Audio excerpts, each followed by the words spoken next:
नमस्कार, बहुत स्वागत है आपका अंचल में और मैं हूं आपके साथ शुभांगी ठाकुर। चलिए बुलेटिन की शुरुआत करते हैं और इस वक्त की बड़ी खबर रायपुर से आपको दिखाते हैं, जहां कांग्रेस का भरोसे का सम्मेलन पाटन विधानसभा के सांकरा गांव में सम्मेलन का आयोजन किया गया। मुख्यमंत्री भूपेश बघेल समेत कई नेता मौजूद रहेंगे। कांग्रेस प्रदेश प्रभारी कुमारी शैलजा भी शामिल होंगी। Mahatma Gandhi rural industrial park Kurmi Gundra का लोकार्पण होगा। 2 करोड़ के लागत से बनाया गया औद्योगिक पार्क राजीव गांधी न्याय योजना की राशि ट्रांसफर होगी।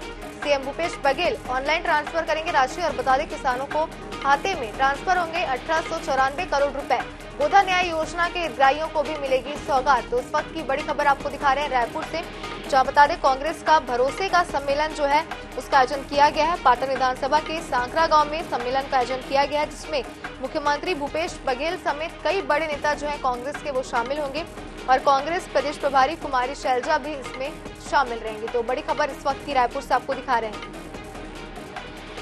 तो बता दें आपको, Mahatma Gandhi rural industrial park Kurmi Gundra का लोकार्पण होगा। 2 करोड़ की लागत से ये औद्योगिक पार्क जो है वो बनाया गया है और इसी के साथ ही राजीव गांधी न्याय योजना की राशि ट्रांसफर होगी। मुख्यमंत्री भूपेश बघेल ऑनलाइन राशि ट्रांसफर करेंगे। किसानों के खाते में 1894 करोड़ रुपए ट्रांसफर होंगे। गोधा न्याय योजना के हितग्राहियों को भी सौगात मिलेगी। तो जैसे कि हम आपको बता रहे हैं कि कई सारी सौगातें जो है वो इस सम्मेलन के माध्यम से मिलने जा रही है। आगामी विधानसभा चुनाव बेहद नजदीक है, सभी पार्टियां अपनी अपनी तैयारियों में जुट गई है और इस बीच कांग्रेस ने भरोसे के सम्मेलन का आयोजन किया है और आपको बता दें कि इस सम्मेलन में कई सारी सौगातें जो है वो दी जाएंगी और इस सम्मेलन में मुख्यमंत्री भूपेश बघेल के साथ कई बड़े नेता भी मौजूद रहेंगे। आपको बता दें कि पाटन विधानसभा के सांकरा गांव में इस सम्मेलन का आयोजन किया गया है। कांग्रेस प्रदेश प्रभारी कुमारी शैलजा भी इसमें शामिल होंगी। बता दें कि कुछ दिन पहले कुमारी शैलजा जब अचानक रायपुर पहुंची थी तो कई सारे कयास जो है वो लगाए जा रहे थे। बैठकों का दौर जो है वो जारी था। मुख्यमंत्री निवास में बैठक आयोजित की गई थी, जिसमें खुद मुख्यमंत्री भूपेश बघेल समेत कुमारी शैलजा और कई सारे नेता जो है बड़े नेता मौजूद थे। जिसके बाद ये खबर निकलकर सामने आई थी, अपडेट सामने आई थी इस खबर में कि कुमारी शैलजा ने ही मीडिया के सामने बातचीत में जानकारी दी थी कि मुख्यमंत्री भूपेश बघेल की मौजूदगी में भरोसे के सम्मेलन का आयोजन किया जाएगा और आखिरकार आज वो दिन है। सम्मेलन में होने क्या है, जगती और जो मांगे पूरी हो रही है उसको एकदम सख्ती के प्रदर्शन रूप में किया जाना है। क्यों आए हैं आप लोग?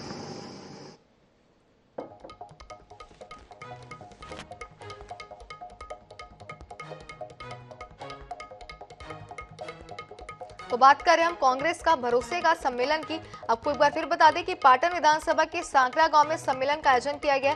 जैसा कि जानकारी पहले भी दी गई थी, कुमारी शैलजा ने खुद ये जानकारी मीडिया के सामने दी थी कि आगामी विधानसभा के चुनाव में अब कांग्रेस जो है वो पूरी तरीके से जुट गई है।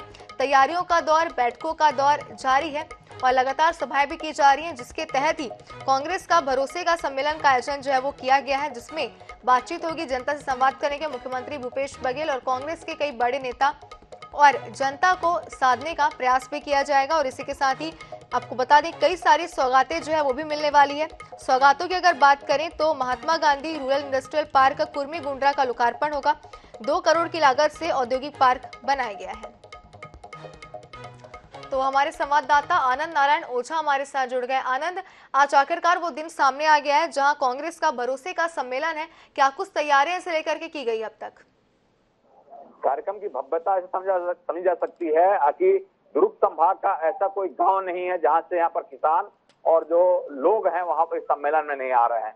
भरोसे का सम्मेलन नाम दिया गया है और साथ में जो किसानों के लिए भरोसे की सरकार ने काम किया है उसको यहाँ पर मतलब एक प्रदर्शित किया जा रहा है। और जो कर्नाटक में जीत हुई है वो भूपेश मॉडल के जो काम है, नरवा गरवा घुरवा बारी, गोबर खरीदी, गोमूत्र खरीदी, उसको कैसे ग्रोथ हुआ है वहां पर कर्नाटक में, उस मॉडल में कैसे जीत हुई है और आगामी सरकार में उसको कैसे रूपरेखा और तैयार किया जाए किसानों के लिए और बेहतर कार्य हो सके। तो उस सम्मेलन में की तैयारी हो गई है और लोगों के सामने मॉडल प्रस्तुत होगा। पूरे जो कैबिनेट मंत्री जो हैं वो यहाँ पर कुछ देर में मंच पर पहुंचना शुरू हो जाएंगे। मुख्यमंत्री साहब पहले रेस्ट हाउस आएंगे, रेस्ट हाउस में लोगों से बातचीत करके फिर यहाँ पर आकर अपने मंच में आसीन होंगे। जो सचिव हैं, कलेक्टर जो हैं, अपनी अपनी प्रस्तुति देंगे और उसके बाद लोगों को मतलब आगे इसमें और क्या ग्रोथ करना है 1 to 1 के तैयार करके उसके बाद मुख्यमंत्री साहब बात भी करेंगे। जी बिल्कुल आनंद, आगे भी अपडेट आपसे लेंगे इस भरोसे का सम्मेलन को लेकर के। फिलहाल बहुत बहुत शुक्रिया हमारे साथ जुड़ने के लिए और तमाम जानकारी के लिए।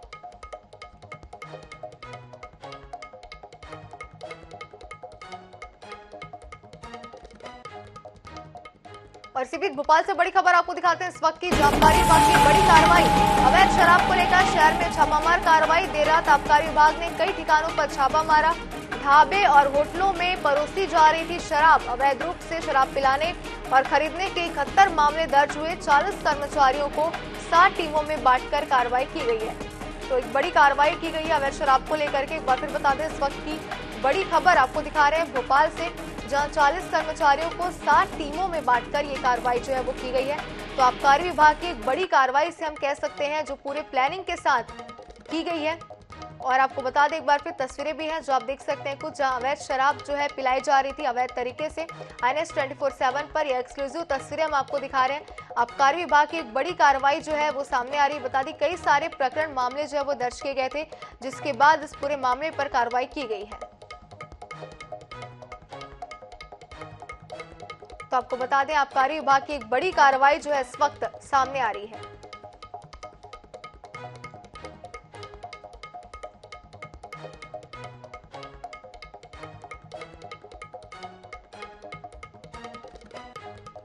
छिंदवाड़ा में शुक्रवार को भाजपा जिला अध्यक्ष और भाजपा के जिला अध्यक्ष ने प्रेस वार्ता की। इस दौरान छिंदवाड़ा कांग्रेस विधायक पर भाजपा जिला अध्यक्ष ने जमकर निशाना साधा और आरोप लगाया है कि विधायक से 5 साल के कार्यकाल में विधानसभा की जनता की समस्याओं को अनदेखा किया है। उन्होंने 110 में से एक गांव का भी दौरा कर जनता का हाल नहीं जाना, जिसके चलते जनता उन्हें दूरबीन लेकर ढूंढ रही है।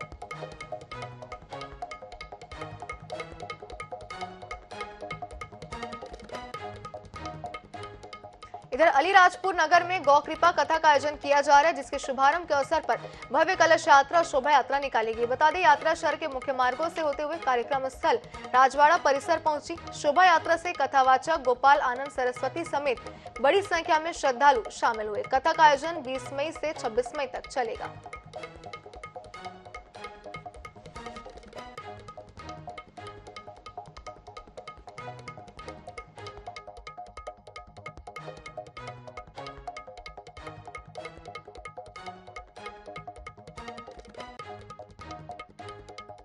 इसमें शामिल हुए।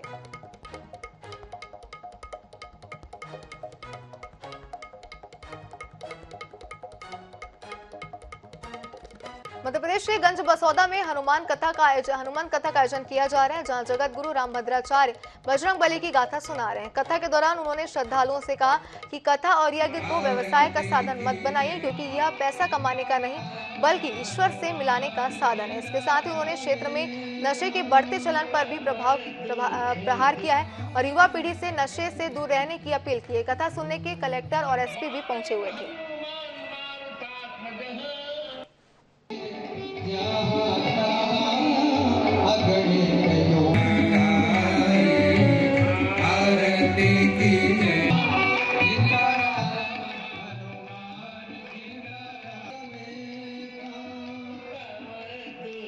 तो आपको बता दें कि इस हनुमान कथा का आयोजन जो है वो किया गया था, जहां पे भारी संख्या में हनुमान भक्त भी मौजूद रहे और इसी के साथ ही SP और कलेक्टर भी हनुमान कथा में कथा सुनने के लिए मौजूद रहे।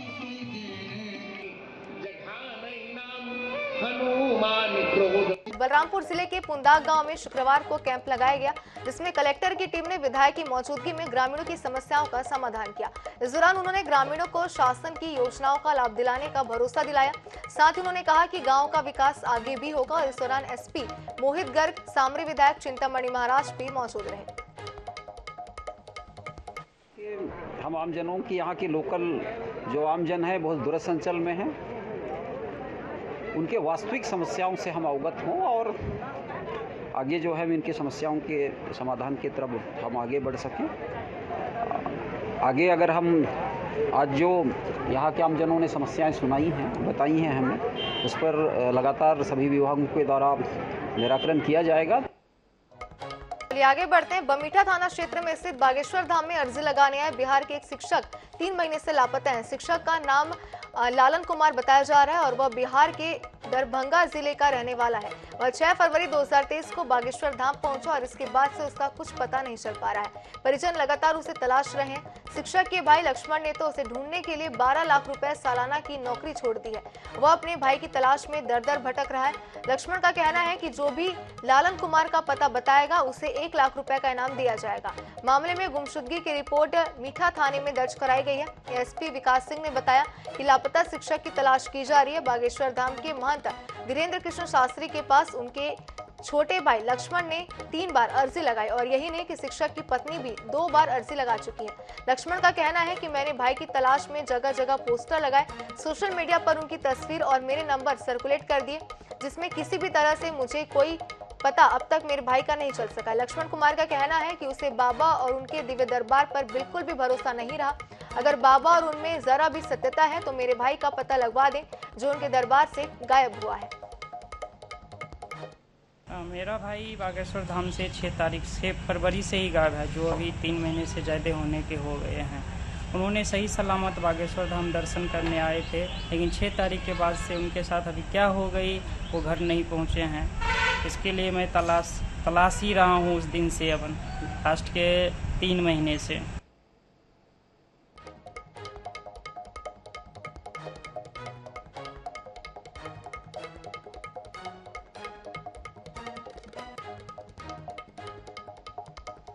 तो बता दें शिक्षक की पत्नी भी जो है वो 2 बार अर्जी अपनी लगा चुकी है और भाई ने साफ तौर पर मीडिया के सामने ये कहा है कि उसे वीरेंद्र शास्त्री के दरबार पर बिल्कुल भी भरोसा नहीं है। अगर उनके दरबार में जरा सी भी सत्यता है तो वो मेरे भाई को ढूंढ निकाले जो उनके दरबार से लापता हुआ है।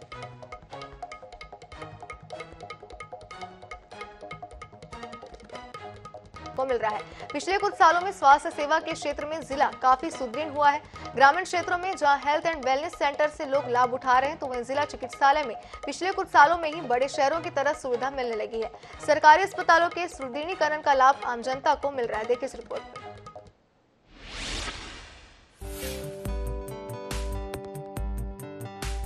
जांजगीर चांपा इलाके में किडनी के मरीजों के लिए साल भर पहले ही यहां डायलिसिस सेंटर खोला गया है।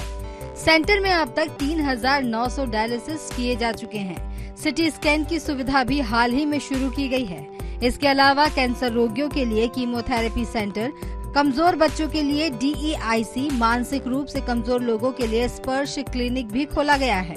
अब मरीजों को बाहर जाकर इलाज कराने में होने वाले खर्च के साथ ही शारीरिक और मानसिक परेशानी से मुक्ति मिल गई है। मेरा गांव महामाया हरदी है, जरबे के पास में। वहां से हम लोग यहाँ जिला अस्पताल जांजगीर में डायलिसिस के लिए आते हैं। मेरे बड़े भाई का किडनी खराब हो गया है, सितंबर से डायलिसिस हो रहा है।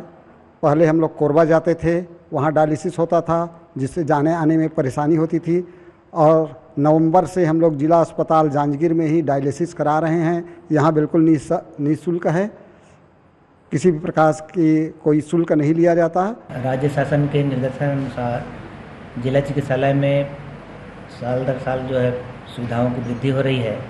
इस तरह से यहाँ पे अभी नया कीमोथेरेपी का चालू किए गए हैं यहाँ पे। उसके बाद में CT स्कैन भी यहाँ पे नया ही लगा है।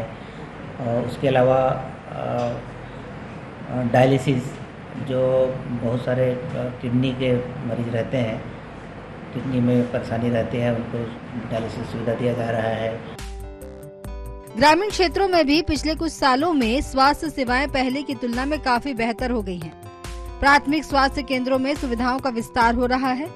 जिले के 2 PSC में सिजेरियन और ऑपरेशन की सुविधा दी जा रही है। वहीं 3 PSC में भी ऑपरेशन थिएटर का निर्माण चल रहा है।